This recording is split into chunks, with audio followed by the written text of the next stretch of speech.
So what's up? Magandang araw sa inyong lahat mga kamanok. Again, this is Linyada ng Mamay. So nandito ulit ako, nandito ulit tayo upang syempre i-prioritize ang inyong mga katanungan. Kasi ginawa ko naman tong channel na to mga kamanok para sa inyo. Para sa ganon, matulungan ko kayo, matagdagan pa ng kahit pa paano mga kaalaman po natin pagdating sa pagmamanok. So doon po ako masaya. Doon po ako, ika nga ay ginaganahan. Kaya mga kamanok, sa mga newbie dyan, huwag kayong magdadalawang isip na magtanong, mag-ask ng question kasi nandito po ako. Open-minded po tayo sa kung ano mang itatanong po ninyo. Yung mga simpleng katanungan na medyo nakakatawa, kung talagang makakatulong po sa inyo ang kasagutan ko, ilagay nyo lang po mga kamanok. Okay? So, yun po ang purpose natin. Kaya po tayo nandito para magabayan, maalalayan kayo pagdating sa passion na inyong pinili. Okay? Kung nakapag-subscribe na po kayo at nakapag-like o nakapag-comment na rin ng sarili nyong mga katanungan dyan, so simulan na po kaagad natin ang ating tanungan ngayong araw na ito. So, ang una po nating katanungan ay galing kay Jaynard Publico. Idol, so ito po yung katanungan mo. Kamamay, may tanong po ako. Bakit yung isang 4 months old ko po na Golden Boy sweater, ang Golden Boy sweater po, yan po ay linyada, ano? Yan po ay madidilaw na sweater na yellow-legged, kalimitan. Lagi po itong nakaunat ang paa pag hinahawakan ko, pahingi po ng advice, idol. Okay, so yung mga 4 months old, kapag daw po hinawakan niya yung manok, lagi daw pong nakaunat ang paa na ganyan. So minsan, lumilikot, minsan hindi mo siya mahawakan. Anong possible reason kung bakit po ito nangyayari? Mga kamanok, ang isa pong manok, kapag hindi niyo po ito madalas na nahahawakan, okay, ng maayos o hindi niyo madalas nahahaplos, ganyan po talaga ang nangyayari. Ganyan po talaga ang tendency. Yung tipong hindi siya komportable na hinahawakan. Nagpapadyakan siyang ganyan, lumilikot, inuunat ang kanyang mga paa. Minsan sumasabit pa sa ganito natin yung kanilang mga koko. Bakit po? Kasi po, hindi po sila sanay na hawakan. Hindi po sila sanay na haplusin. Kaya anong maipapayo ko sa inyo? So, sa mga 4 months old ninyo, kung hindi mang 4 months old, kung meron man kayong mga tandang na ganyan, anong dapat yung gawin? So, kapag kaganyan, paliguan nyo po sila. Paliguan nyo po sila, tapos pag natuyo po ang balahibo, baka karamdam po sila ng ginhawa. Okay, minsan kasi stress din po yung kanilang balahibo. Kapag ka masyado pong buhaghag, naiipit po pag hinahawakan po ninyo. Pero kung fresh po ang kanyang katawan, naliguan nyo po, madali po siyang hawakan. So, ang sikreto dito mga kamanok, palagi nyo lang po silang haplusin, hawakan, para po masanay yung manok na siya ay nahahawakan palagi. Okay? Kasi pag hindi nga po sanay, ganyan po yung tendency. Nagpapadyakan, umuunat ang paa. Ang tanging sikreto, hawakan nyo po, panggasin nyo lang po, haplusin palagi, masasanay din po yan. Magugulat ka na lang, okay na po yung manok. Okay? So, maliwanag po tayo, ano? Next question po tayo. Ito galing kay Anton Martinez. Magandang gabi po. Pwede po bang gamitin sa breeding yung lugon na tandang? Okay. So pagdating po sa breeding, hindi ko po advice na gamitin sa breeding yung mga lugon. Lalo na kung wala po itong buntot. Okay? Hindi ko po i-advise po yan. Wala po yung similya yung ganyan. Makikita nyo po nagbe-breed sila pero yung itlog po hindi po ma-fertile o hindi po mapipisa. Lagi pong walang similya o hindi po tumutuloy yung itlog para mapisa. Bakit po mga kamanok? Kasi po sa panahon na molting o lugon yung mga alaga ninyo, lalo na kung walang buntot, sigurado po ako na stress po sila. Hindi po ganun kataas ang testosterone o yung libido content o libido level ng isang manok. Okay? Sa madaling sabi, hindi siya nakafocus sa kanyang sarili. Sa kanyang balahibo lang siya. So, ibig sabihin ko dito ay stress po yung manok.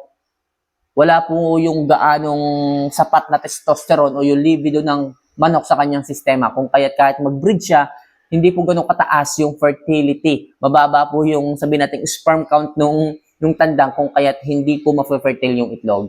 So, ano po ang dapat gawin o kailan po dapat i-breed ang mga lugon na manok? Kapag po ang buntot po nila ay ganito ng kahaba or isang dangkal yung haba.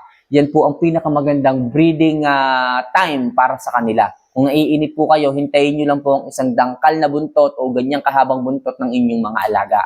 Doon po mas mataas ang testosterone o yung libido content ng isang tandang. Okay, pero kung walang buntot, huwag nyo po itong ilalagay sa breeding. Okay? So Anton, sana makatulong. Next question po tayo. Ito naman galing kay Nino Salvador. Kamamay tanong lang po, yung manok ko po simula nung naglugon, hindi na po siya naging matured. Ano po ang dapat kong gawin? At ito po ba ay may pag-asa pang maging matured ulit? Okay? So kapag po naglulugon ang ating mga alaga, expected nyo po na yung, alam nyo yun, maturity ng manok o ng tandang, hindi po agad magiging buo. Okay? Kalimitan nga po mga kamanok. Lalo na kung niya po ay galing na ng pasyalan, tapos naglugon, kalimitan po talaga nagiging late maturing ulit yung mga yan. Ano po ang dapat nating gawin? Sa mga manok natin na naglugon at hindi na po nakitaan ng maturity, okay, pero maayos siya ha, bago siya maglugod maayos, hintayin po natin yung sapat na panahon. Huwag po nating ay pilitin, okay, para makitaan ng maturity. As long as inaalagaan natin ng maayos, healthy po sila, nakakakain ng tama, balanse, wala tayong dapat problemahin. Ang advice ko po sa inyo mga kamanok, makakatulong si fermented Jackie Oats pagdating sa mga late maturing na ganyan. Kasi po, si fermented Jackie Oats, nandun po ang lahat ng vitamina na kailangan ng manok. Kasi mahirap kasi pagka magre-rely tayo doon sa mga vitamins na nabibili lang natin sa merkado. Kasi hindi po lahat nakukuha eh. Halimbawa, itong vitamina na to, B12 lang po ito. Para sa magandang sirkulasyon lang po ng dugo, yun lang po ang kayang ibigay ng vitamina na yon. Ito naman, calcium lang, sa buto lamang. Yun lamang po. Pero yung ibang mga vitamina na dapat makukuha ng manok, wala po. Kasi nga po, hindi natin na ibibigay. O kaya naman, yun lang ang ating ibinibigay. Pero kung kay fermented Jackie Oats kayo magre-rely, yun po ang gagamitin ninyo pagdating sa kanilang feedings, masisigurado ko po sa inyo na lahat ng vitamina ay sakop ni fermented Jackie Oats, makukuha ng manok. Yung kanyang kulang sa kanyang katawan dahil sa late maturing siya, mapupunan. Hindi gaya nung basta na lang tayo bibili ng ganitong suplemento, yung pala hindi yun ang kulang. Yung pala may mga kulang pang vitamina, hindi natin na ibibigay. Kasi masyado tayo nakafocus dito sa suplementong binili natin. Pero sa fermented Jackie Oats, ulitin ko po, hindi po isa, hindi po dalawa, hindi po tatlo, hindi lang po apat, hindi lang po lima ang kayang ibigay na vitamina niyan kapag nagbibigay kayo niyan.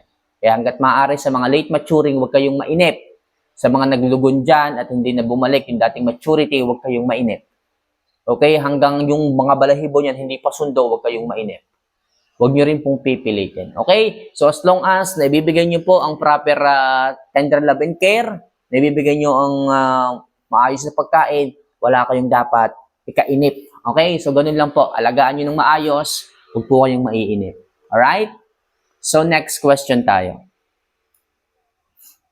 So, ito po mga kamanok, galing kay Ricky Roncale. Ayan, so, Idol Kamamay, tanong ko lang, pwede ko bang bigyan ng tig-iisang kutsarita na Jackie Oats yung patukan nila bawat isa? Okay, so mga kamanok, huwag kayong magpa-tsamba-tsamba pagdating sa paghahalo ng Jackie Oats. Kasi pag sumobra po yan, hindi rin po maganda. Pag kinulang, hindi rin po ganun kaganda. Hindi nyo rin po makukuha yung maximum level ng ganda ng pangangatawan at nung manok kapag kulang o sobra. So yung tigi-isang kutsarita, feeling ko marami yan.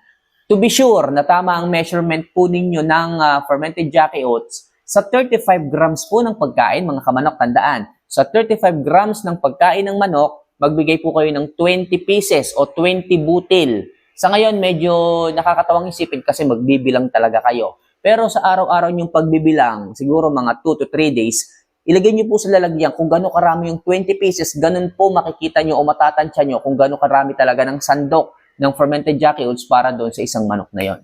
20 pieces, napakaunti lang yan. Parang ganyan lang po kadami ng Jackie Oats. Kumurot kayo ng ganyan, ganyan lang po kadami. Yung iba dyan, ang dami. Yung iba nga, unlimited pa ang paglalagay ng fermented Jackie Oats. Maganda raw, sabi ni Mamay, dadamihan ko. Hindi po nakakatulong ang sobrang dami. Kasi po, masyadong nagiging gaan, magiging parang papel po yan pag napasobra.